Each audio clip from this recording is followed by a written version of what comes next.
Olá, gente, bem-vindos a mais uma resenha literária da Fran, meu canal no YouTube. Não esqueça de curtir antes de ir para minhas resenhas, compartilhar esse conteúdo e ativar o sininho para você não esquecer de tudo que eu posto aqui no Instagram.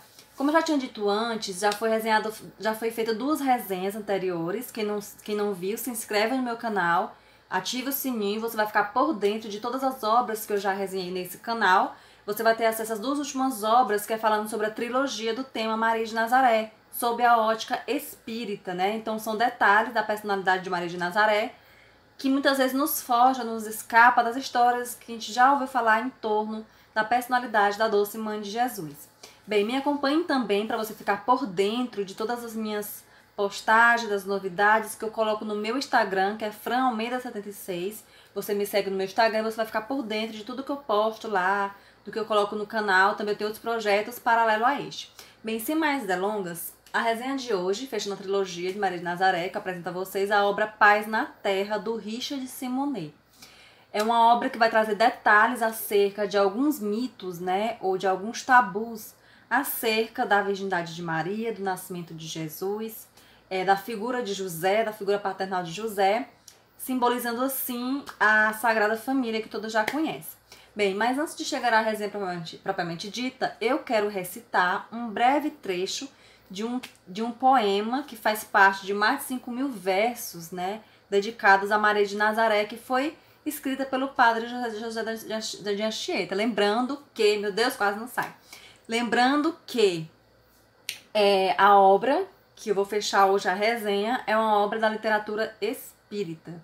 E aí traz alguns detalhes acerca da personalidade de Maria de Nazaré para a gente fazer o fechamento da resenha acerca do mês de maio, mês de Maria, né?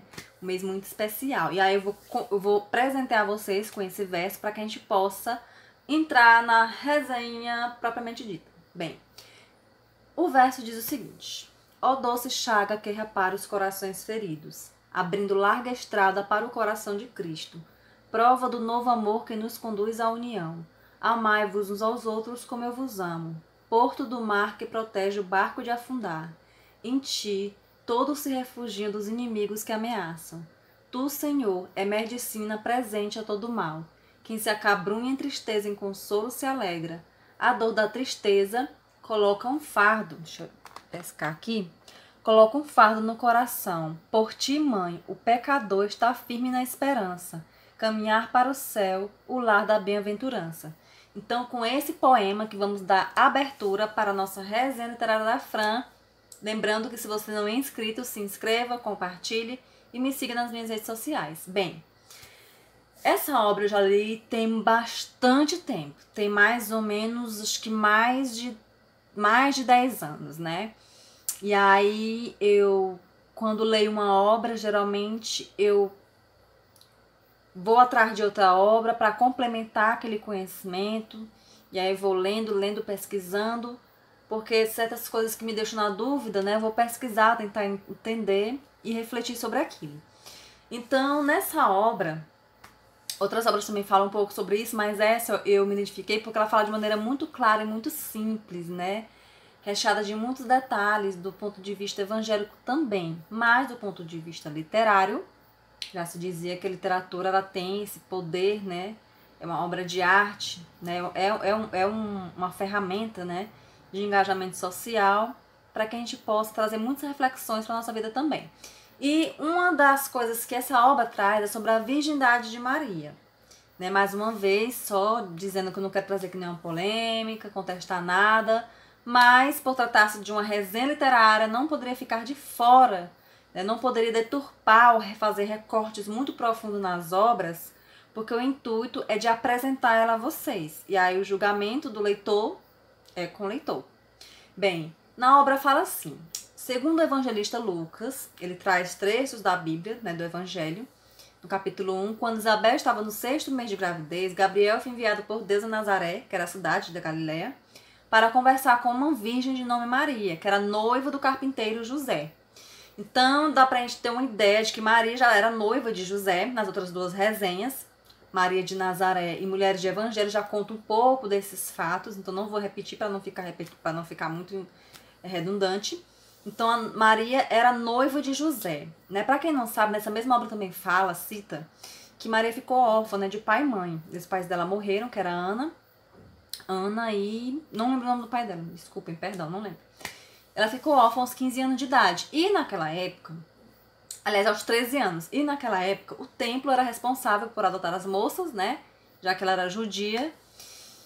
E com 15 anos, não era permitido mulheres no templo. Naquele tempo, né, não era aceito mulheres fazer parte lá do sacerdócio, de cargos, né, com função religiosa. Então foi feito meio que um concurso, foi lançado meio que um edital para que Maria fosse desposada. E apareceram vários candidatos, dentre eles José, na época já estava viúvo, tinha mais ou menos 2 ou 3 filhos do seu primeiro casamento.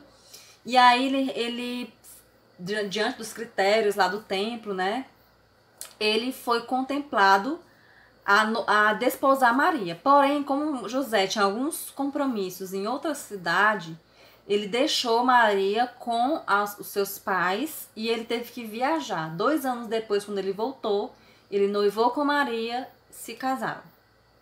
Bem, então, quando deu seu acontecimento do anjo Gabriel anunciar a Maria que ela engravidaria de um Messias, né, o Salvador do mundo, ela já estava casada com José. Ela já era mulher, esposa de José. E aí ele anunciava dizendo: salve, cheia de graça, o Senhor é contigo, saudou o visitante. Observando-o perturbado, a cumprimentou: não temas, Maria, pois caíste em graça diante de Deus. Eis que conceberás e darás a um filho, ao qual chamarás Jesus. Ele será grande e será chamado Filho do Altíssimo. Sentar-se-á no trono de seu pai Davi, reinará sobre a casa de Jacó, e o seu reinado não terá fim. Então ele já começa a introduzir, né, para que ela pudesse se relembrar e rememorar, já que eles eram da tradição judaica, né? Já tinham essa tradição, né, de que viria o Salvador, de que viria o Messias, dando a ela o entendimento, né, de que aquele seria o Messias tão esperado por aquele povo. Maria surpreendeu-se, né, ela ficou pensando: como se realizará isso, pois eu não conheço o varão. Um Espírito Santo virá sobre ti e o poder do Altíssimo te envolverá com sua sombra. Por isso, nasciturno será chamado Santo, Filho do Senhor. Isabel, tua parenta, também concebeu um filho na sua velhice. Ela está no 6º mês. Aquela que era chamada estéril, porque a Deus nada é impossível. Humilde e resoluta, a jovem submeteu-se à vontade celestial e disse: eis aqui a escrava do Senhor. Então esse trecho é a passagem bíblica que todo mundo já conhece. E aí vem agora a visão espírita ou espiritualista acerca dessa parte, porque fica muito confuso, né? Existem algumas confusões, deturpações, né? E quando a doutrina espírita veio, né, complementar, dar luz a alguns textos, né, que está lá no Evangelho, tem uma revista chamada Revista Espírita, de janeiro de 1872, em que Allan Kardec ele faz um ensaio sobre as teorias do pecado virginal, aliás, as teorias do pecado original e a virgindade de Maria. Ele concebe que, segundo esses estudos, que a raça adâmica foi formada por espíritos vindos de outro planeta. Aí nós vamos aí retomar o mito de Adão e Eva, a expulsão do Éden, do paraíso, e seria uma simbologia, que seriam outras civilizações de outros órgãos que foram expulsas para esse planeta de origem, no caso, que foi expulso do planeta de origem para este planeta, que no caso é a Terra, então primitiva, à época. Então, eles foram degradados na Terra em virtude do seu comprometimento com o mal, encarnaram no seio dos povos primitivos existentes na Terra. Essa mesma tese defendida por Emmanuel, que é o guia espiritual do Chico, e no livro A Caminho da Luz, em que ele se reporta aos capelinos, que eram espíritos egressos de um planeta do sistema Capela. Esse sistema Capela existe, vocês podem pesquisar no YouTube, e tem vários estudos referentes sobre esse sistema Capela, cabra ou cocheiro. Então, o comportamento de Maria, sua humildade, sua obediência, as orientações espirituais que ela recebia, sua fortaleza de ânimo diante dos sofrimentos impostos a Jesus, porque não era fácil ela ver seu filho sofrendo todo tipo de sofrimento que a gente não consegue conceber. Então, ela sofria junto com seu filho, né? Vendo tudo que era feito contra ele. Isso já resenhei esses detalhes nos 2 livros anteriores a esta resenha. Então, tudo isso nos dá notícia de que se tratava de um espírito superior, não vinculado aos compromissos kármicos da raça adâmica. Como eu expliquei com mais detalhes nas outras 2 resenhas, Maria era imaculada, um espírito virginal, pura. Ela não tinha um pecado original. né? Era um espírito que vinha de um outro orbe mais avançado e que encarnou-se nesse planeta. Daí se diz que era um espírito puro, porque o que importa nas leis do universo é a pureza do espírito, né? É essa que vale e prevalece. Então Maria tinha todas as condições de receber um outro espírito puro, no caso Jesus. Então é natural que reverenciemos a mãe de Jesus como uma das grandes figuras da humanidade, né? Já que ela foi a portadora da mensagem maior. Então, devemos ver nela nossa mãe espiritual, nossa mãe maior, já que é a mãe da humanidade. E aí tem uma parte interessante do livro que fala sobre a visita de Maria a Isabel, que é um trecho bem importante. Isso está na Bíblia, que o relata o evangelista Lucas. Maria, logo após o encontro com Gabriel, ao saber da Isabel, que estava grávida, decidiu visitá-la. Eram parentes, não se sabia em que grau. A viagem de Nazaré até Ain-Karim foi muito longa, cerca de 150 quilômetros, o que demandava uns 6 dias de caminhada. Pouca gente utilizava as carruagens ou montarias. Geralmente viajava-se a pé, né, ou entre duas pessoas. Quando as duas se encontraram, ocorreu inesperado. Isabel, segundo o relato evangélico, ficou cheia do Espírito Santo e proclamou alto-sonante: Bendita és tu entre as mulheres, bendito é o fruto do teu ventre. Né? Foi assim que ela cumprimentou Maria. Sendo que Isabel não sabia que Maria estava grávida. Ela disse: que fiz para merecer a visita da mãe do meu Senhor? Em seguida, mais tranquila, como se despertasse de um transe, Isabel explicou a Maria que certamente surpreendera-se com aquela inusitada acolhida, né? Então, assim, Isabel não sabia que Maria estava grávida, mas Maria sabia, porque o anjo Gabriel falou para ela, né? Então, a gente já começa a ver a ação, né, extrasensorial, extracorpórea da chegada, né, de Cristo. Isabel estava grávida de João Batista, que a receberia o Cristo, né? E a partir de então proclamaria que ele seria o mestre, senhor e tudo mais, que todo mundo já conhece na Bíblia. E o Cristo, né? Através de Maria, que ela estava grávida, né? Embalou aquele ambiente de atmosfera muito doce, né? Com muitas revelações futuras extraordinárias. E aí, mal chegaram aos ouvidos as palavras, as crianças começaram a se mexer na barriga de ambas as mães, né? Então a gente vê que a comunicação é de espírito para espírito. Então quando o espírito chega na evolução ao top de Maria ou Cristo, né? Tudo no universo se movimenta de forma favorável, de forma positiva.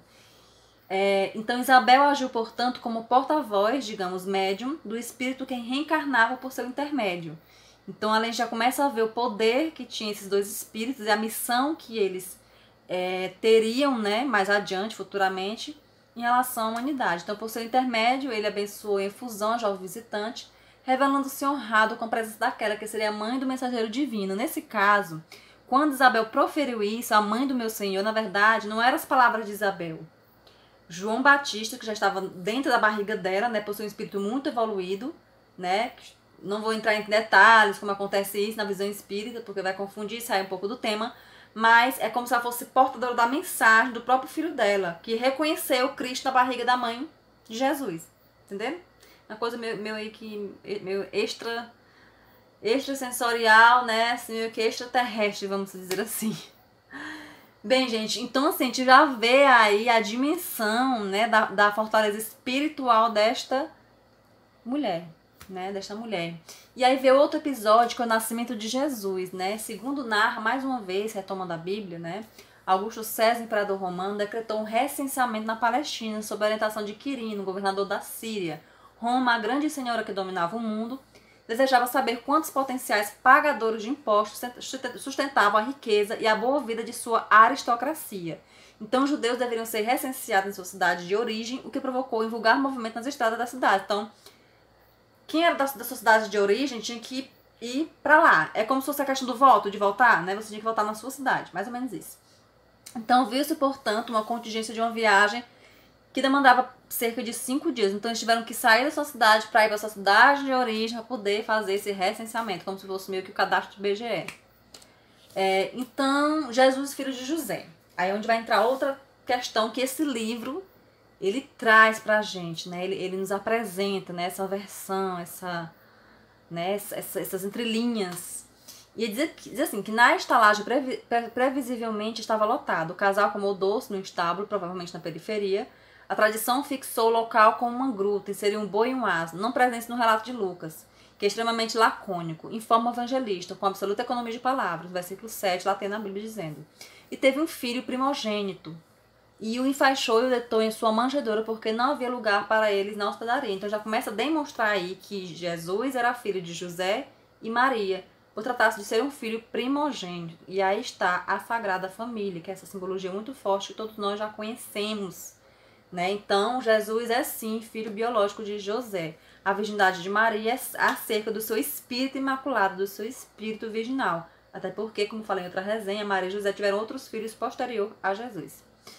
E aí na Bíblia diz, né, que teve um filho primogênito, enfaixou e deitou em uma manjedoura, porque não havia lugar para eles na hospedaria.